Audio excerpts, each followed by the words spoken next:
आज हम सुकन्या समृद्धि योजना यानी SSY इस पर थोड़ी गहराई से बात कर रहे हैं। हमारे पास जो जानकारी है उससे हम ये समझने की कोशिश करेंगे कि ये योजना बेटियों के भविष्य के लिए कितनी कारगर है। बिल्कुल। ये योजना आपको याद होगा 22 जनवरी 2015 को शुरू हुई थी। सरकार का जो बेटी बचाओ बेटी पढ़ाओ अभियान था उसी के तहत। असल में ये एक छोटी बचत योजना है, खास तौर पर बेटियों के लिए। तो चलिए इसकी मुख्य बातें समझते हैं। ठीक है, तो शुरू करते हैं। सबसे पहला सवाल जो मन में आता है, ये खाता खोल कौन सकता है? मतलब क्या कोई भी? हाँ, देखिए शर्तें सीधी हैं। कोई भी भारतीय नागरिक हो वो अपनी बेटी के नाम पर ये खाता खोल सकता है, पर एक शर्त है, बेटी की उम्र खाता खोलते समय 10 साल से कम होनी चाहिए। अच्छा, 10 साल से कम? हाँ, और एक परिवार में मतलब ज्यादा से ज्यादा 2 बेटियों के लिए खाता खोल सकते हैं। हालांकि कुछ खास हालात होते हैं, जैसे जुड़वां या तिड़वां बच्चियां हुई तो उसमें 2 से ज्यादा की भी छूट है। अच्छा, ये भी प्रावधान है जी। और खाता? माता पिता या फिर जो कानूनी अभिभावक हैं वो खोल सकते हैं। समझ गई। और इसमें पैसे जमा करने का क्या हिसाब है? मतलब कितना जमा करना होता है? कोई बहुत बड़ी रकम? नहीं, इसमें काफी लचीलापन है। कम से कम मतलब न्यूनतम साल में सिर्फ 250 रुपए जमा करने हैं। सिर्फ 250 रुपए? हाँ, सिर्फ 250 रुपए। और ज्यादा से ज्यादा एक वित्तीय वर्ष में आप 1.5 लाख रुपए तक जमा कर सकते हैं। और ये पैसे आपको खाता खोलने की तारीख से लेके 15 साल तक जमा करने होते हैं। अच्छा, 15 साल तक? इसका मतलब ये हुआ कि कम आमदनी वाले परिवार भी इसे आराम से शुरू कर सकते हैं। बिल्कुल। अब आते हैं सबसे अहम चीज पर, ब्याज दर। मैंने सुना है इसकी ब्याज दर काफी अच्छी रहती है। हाँ, ये इसका एक बहुत बड़ा आकर्षण है। अभी जो तिमाही चल रही है, जुलाई से सितंबर 2025, इसके लिए ब्याज दर 8.2% सालाना है। 8.2%? जी हाँ, ये दर वैसे सरकार हर तिमाही में तय करती है, तो इसमें बदलाव हो सकता है। लेकिन आमतौर पर ये जो दूसरी सुरक्षित योजनाएं हैं, जैसे PPF या बैंक FD, उनसे बेहतरी रहती है। और टैक्स का क्या? हाँ, वो सबसे खास बात है। इनकम टैक्स एक्ट का जो सेक्शन 80C है, उसके तहत आप जो भी पैसा इसमें सालाना डालते हैं, 1.5 लाख रुपए तक, उस पर टैक्स छूट मिलती है। अच्छा। और इतना ही नहीं, जो ब्याज इस पर मिलता है वो भी पूरी तरह टैक्स फ्री है। क्या बात है। और जब खाता मैच्योर होगा 21 साल बाद, तो जो पूरी रकम मिलेगी वो भी टैक्स फ्री है। मतलब इसे EEE कहते हैं, एग्जेम्प्ट एग्जेम्प्ट एग्जेम्प्ट। निवेश, ब्याज, मैच्योरिटी, सब पर टैक्स छूट। अरे वाह, ये तो कमाल का है। टैक्स के लिहाज से तो बहुत ही बढ़िया। अच्छा, ये खाता चलता कब तक है? और मान लीजिए बीच में जरूरत पड़ जाए पैसों की, तो क्या निकाल सकते हैं? देखिए, खाता मैच्योर तो होता है 21 साल पूरे होने पर। खाता खोलने की तारीख से 21 साल तब आपको पूरी जमा रकम ब्याज के साथ मिल जाती है। ठीक है। लेकिन हाँ, अगर बेटी 18 साल की हो जाती है और मान लीजिए उसे हायर एजुकेशन के लिए पैसों की जरूरत है, तो एक प्रावधान है। पिछले वित्तीय वर्ष के अंत में खाते में जितना बैलेंस था उसका 50% तक आप निकाल सकते हैं। अच्छा, आधी रकम निकाल सकते हैं पढ़ाई के लिए? जी।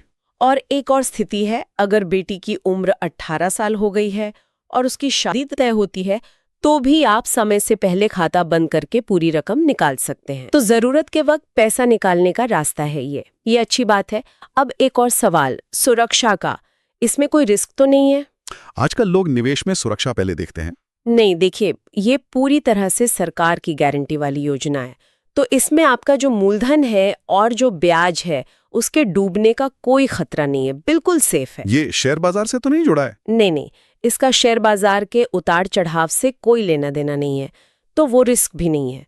रिटर्न एक तरह से गारंटीड है। हाँ, जैसा मैंने कहा, ब्याज दर हर तिमाही बदल सकती है, वो एक चीज है। और एक बात और ध्यान रखने वाली है कि इस खाते में जो पैसा जमा है उस पर आप लोन नहीं ले सकते, मतलब इसे गिरवी नहीं रख सकते। जो ब्याज दर बदलती रहती है, क्या इससे लंबी अवधि में रिटर्न पर बहुत ज्यादा फर्क पड़ सकता है? ये सवाल बिल्कुल जायज है। 21 साल लंबा समय होता है और जाहिर है ब्याज दरें ऊपर नीचे होंगी। लेकिन अगर हम पिछला ट्रेंड देखें तो SSY की दरें आमतौर पर दूसरी सुरक्षित योजनाओं से ज्यादा ही रही हैं। तो उम्मीद यही रहती है कि कुल मिलाकर रिटर्न आकर्षक ही रहेगा। चलिए एक अंदाजा लगाते हैं।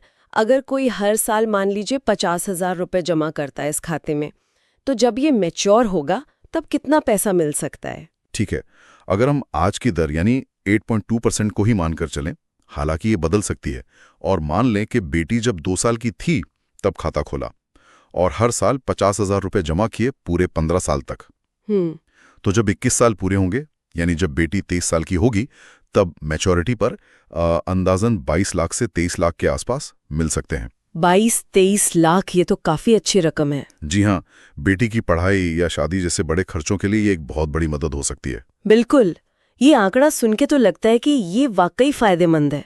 अच्छा, अगर किसी को ये खाता खुलवाना हो तो कहाँ जाना पड़ेगा? क्या मुश्किल है? नहीं, बिल्कुल मुश्किल नहीं है, बहुत आसान है।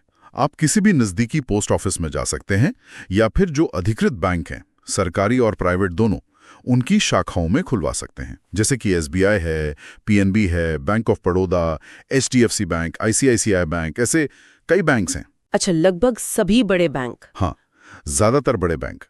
कुछ बैंक तो ऑनलाइन खाता खोलने और पैसे जमा करने की सुविधा भी देते हैं। और क्या कागजात चाहिए होते हैं? बेटी का जन्म प्रमाण पत्र तो जरूरी है ही, साथ में माता पिता या जो भी अभिभावक खाता खोल रहे हैं उनका पहचान पत्र, जैसे आधार कार्ड, पैन कार्ड और पते का सबूत, ये मुख्य दस्तावेज हैं। ठीक है, तो कुल मिलाकर देखें तो सुकन्या समृद्धि योजना बेटियों के भविष्य को सुरक्षित करने के लिए एक बहुत ही मजबूत विकल्प नजर आता है। टैक्स भी बचता है, रिटर्न भी अच्छा है और सरकारी सुरक्षा भी है, खासकर उनकी पढ़ाई और शादी जैसे बड़े लक्ष्यों के लिए। हाँ, इसमें कोई शक नहीं। आर्थिक सुरक्षा के लिहाज से ये एक बहुत सफल योजना है। पर यहाँ एक बात सोचने वाली है, ये योजना बेटी बचाओ बेटी पढ़ाओ अभियान का हिस्सा है। तो सवाल ये उठता है कि क्या सिर्फ आर्थिक सुरक्षा देना या आर्थिक प्रोत्साहन देना ही काफी है समाज में बेटियों के प्रति सोच बदलने के लिए, या लिंगानुपात सुधारने जैसे बड़े सामाजिक लक्ष्यों के लिए? मतलब आर्थिक सुरक्षा अपनी जगह है, लेकिन क्या ये सामाजिक बदलाव लाने के लिए पर्याप्त है? इस पर भी हमें शायद सोचना चाहिए।